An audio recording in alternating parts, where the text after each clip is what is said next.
महाराज जी, सबसे पहले मैं चाहूंगी कि आप अपना परिचय जो है हमारे दर्शकों को दें और किस तरीके से चित्रकूट में आप महत्वपूर्ण जिम्मेदारियों को अदा करते हैं, सबसे पहले वो बताएं। मैं डॉक्टर स्वामी मदन गोपाल दास। मैं चित्रकूट कामतगिरी पीठ से हूँ, जहाँ भगवान 11.5 वर्षों तक निवास किए हैं। वह कामतगिरी पर्वत है, उसकी प्रदक्षिणा होती है 5 किलोमीटर की, और नित्य ही श्रद्धालु परिक्रमा लगाते हैं। और अमावस्या का वहाँ विशेष महत्व है। अमावस्या के लगभग 10 से 15 लाख श्रद्धालु पहुँचते हैं, कामतानाथ भगवान का दर्शन करते हैं और उनकी प्रदक्षिणा लगाते हैं कामतगिरी पर्वत। भगवान नित्य निवास वहाँ किए हैं, वहीं से लीला किए हैं।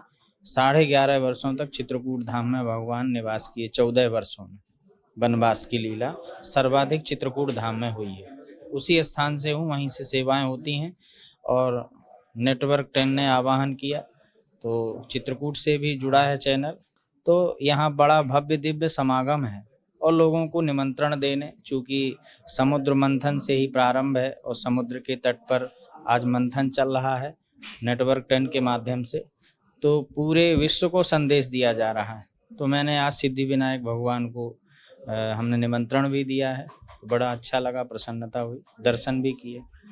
2025 का ये महाकुंभ ऐतिहासिक होने वाला है कई मायनों में, और 144 साल बाद ऐसा योग बन रहा है, तो ऐसे में क्या खास मायने हैं और इस मौके पर क्या संदेश आप देना चाहते हैं? 144 वर्ष बाद यह महाकुंभ का बड़ा भव्य दिव्य संयोग बना है और बहुत सारे योग बन रहे हैं, वो तो है ही, लेकिन वर्तमान की पीढ़ी जो भटकी हुई है, भौतिकवाद की ओर जो जा रही है, तो विशेष उनके लिए कि ये हमारा सांस्कृतिक जो पर्व है जिसको हम विस्मृत करते जा रहे हैं, तो पूरे विश्व को ये बताया जा रहा है, ये समझाया जा रहा है कि ये हजारों वर्ष प्राचीन परंपरा है और कई युगों तक ये चलने वाली है, आगे भी चलने वाली है, क्योंकि ये प्रकृति की पावन गोद में है, माँ गंगा के तट पर है। तो यहाँ किसी का ना कोई घर द्वार ना मकान, सभी लोग माँ गंगा की गोद में ही निवास भी करते हैं। तमाम संस्कृतियाँ वहाँ पर रहती हैं, चिंतन मनन भी चलता है, राष्ट्र का चिंतन चलता है, सनातन धर्म का चलता है, और प्रकृति के लिए कि प्रकृति के 5 तत्वों से शरीर बना है। हम आधुनिकता की ओर जो भटक रहे हैं या जो जा रहे हैं, तो प्रकृति का कितना बड़ा नुकसान हो रहा है।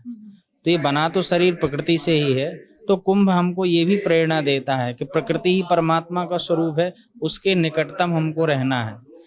और निश्चित है कि वहाँ से जो संदेश दिया जा रहा, क्योंकि ये प्राचीन परंपरा है, बहुत सारे देश खत्म हो गए, संस्कृति खत्म हो गई, सब कुछ खत्म, तो केवल ये धरती का टुकड़ा मात्र नहीं है, कितनी बड़ी संस्कृति है। करोड़ों लोग एक जगह एकत्रित होते हैं और वहाँ पर भव्य दिव्य संगम होता है साधु संत लोगों के माध्यम से। हमको 1000 वर्ष पुरानी परंपरा बताई जाती है, तो वर्तमान की पीढ़ी न भटके, सही मार्ग पर आ जाए, जो अच्छा जीवन है उसको जिए, क्योंकि जीवन को ढोना नहीं है, जीवन को अच्छे से जीना है। तो उनको अभी मार्ग ही पता नहीं है कि हम किस ओर जाएं, तो हम किस ओर जाएं, अच्छे ओर जाएं, सकारात्मकता की ओर जाएं, वो दृष्टि कुंभ में मिलती है। इसीलिए वर्तमान पीढ़ी को अवश्य मुंबई की धरती से आगाज किया जा रहा है, बताया जा रहा है कि आप वहां पर पहुंचें और अपना जीवन अच्छा करें। बहुत ही अच्छा संदेश आपने दिया है। प्रधानमंत्री नरेंद्र मोदी का नेतृत्व और सीएम योगी आदित्यनाथ का नेतृत्व सनातन की रक्षा के लिए आपको कैसा लगता है?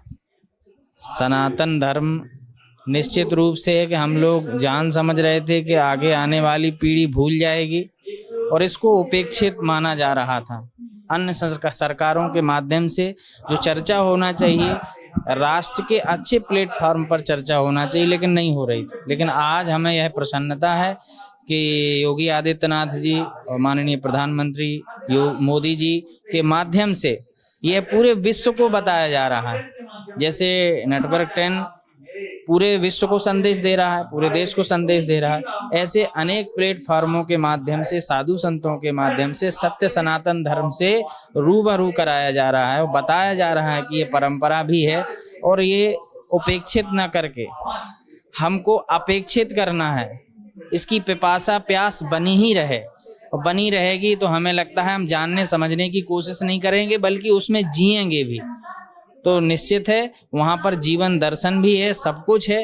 आप आए तो कुंभ में स्नान तो करें, माँ गंगा में स्नान करेंगे और निश्चित है आप कथा में स्नान करेंगे, जो गोते लगाएंगे नए नए विचार मिलेंगे, तब हम भटके हुए जीवन को सही दिशा में ले जाने का काम करेंगे।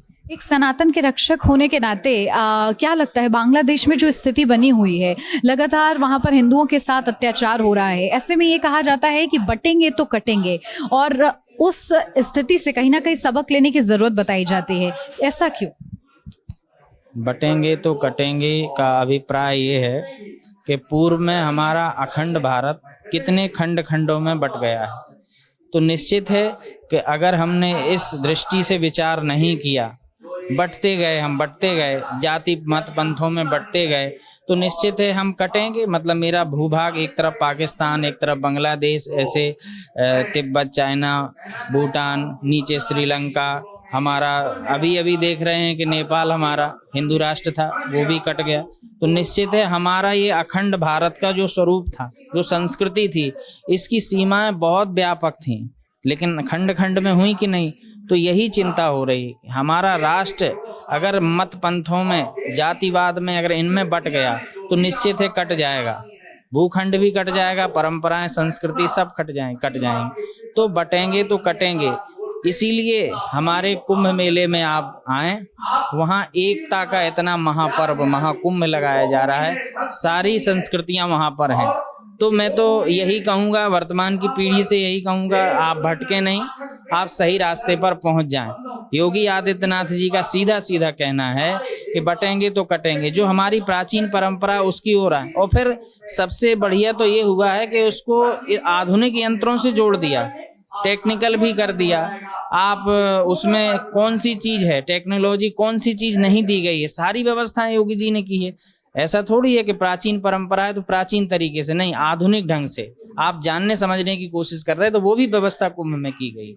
अंत में चित्रकूट के लिए आप क्या चाहते हैं, क्योंकि सांस्कृतिक क्षेत्र वो भी है और आध्यात्मिकता के साथ जुड़ा हुआ है, ऐसे में वहाँ के लिए क्या बदलाव आप चाहते हैं, क्या मांग फिलहाल आपकी रहेगी वहाँ के लिए? मेरी मांग तो ये रहेगी कि पर्यावरणीय दृष्टि से वो संरक्षित हो।